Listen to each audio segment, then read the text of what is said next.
అందరికీ నమస్కారం. Welcome back to my channel M Shailaja. Uma Chandramouleeswara Swamy దేవాలయంలో ఆదివారం రోజు 30 జంటలతో సామూహికంగా మృత్యుంజయ అమృత పాశుపత హోమం చాలా అద్భుతంగా నటరాజస్వామి హోమగుండంలో నృత్యం చేసినట్లుగా హోమజ్వాలల్లో కనువిందు చేసినది. టోటల్గా కార్తీక మాస సందర్భంగా 4 ఆదివారాలు 4 హోమాలు జరిగినాయి. ఫస్ట్ ఆదివారం గణపతి హోమము, రెండవ ఆదివారము వారాహి హోమము, మూడో ఆదివారం రాజశ్యామల హోమము, 4వ ఆదివారము పాశుపత హోమం జరిగినది.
అనంతరం కలశంలోని నీటిని భక్తులందరికీ సంప్రోక్షణ చేయటం జరిగింది.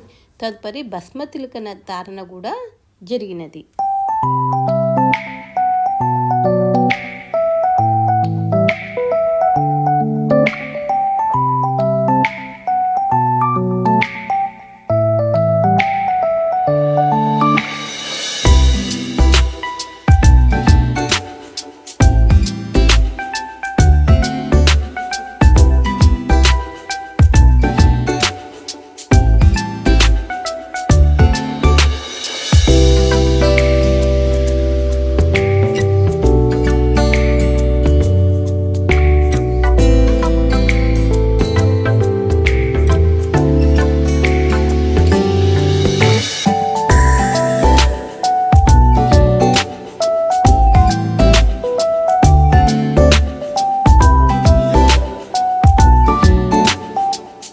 స్వామివారి గుడి చుట్టూ శివనామ సంకీర్తన చేస్తూ ప్రదక్షిణలు చేయటము, కొద్దిసేపు శివనామ భజన చేయడం జరిగింది.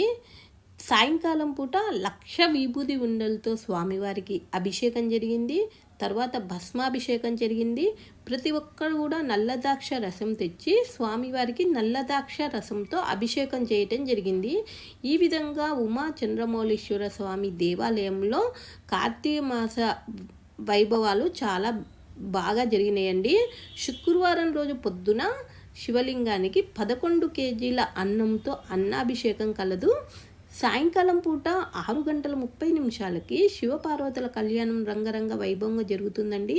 ఎవరన్నా కళ్యాణంలో కూర్చోవాలన్నా, అన్నాభిషేకంలో కూర్చోవాలి అన్నా అయ్యగారిని సంప్రదించగలరండి. ఉమా చంద్రమౌళీశ్వర స్వామి దేవాలయం, స్టేషన్ రోడ్డు. అందరూ కూడా నా ఛానల్ని సబ్స్క్రైబ్ చేయండి, లైక్ చేయండి, షేర్ చేయండి. Thank you for watching. Bye. ఇట్లు మీ మా శైలజ మాసిట్టి. Thank you.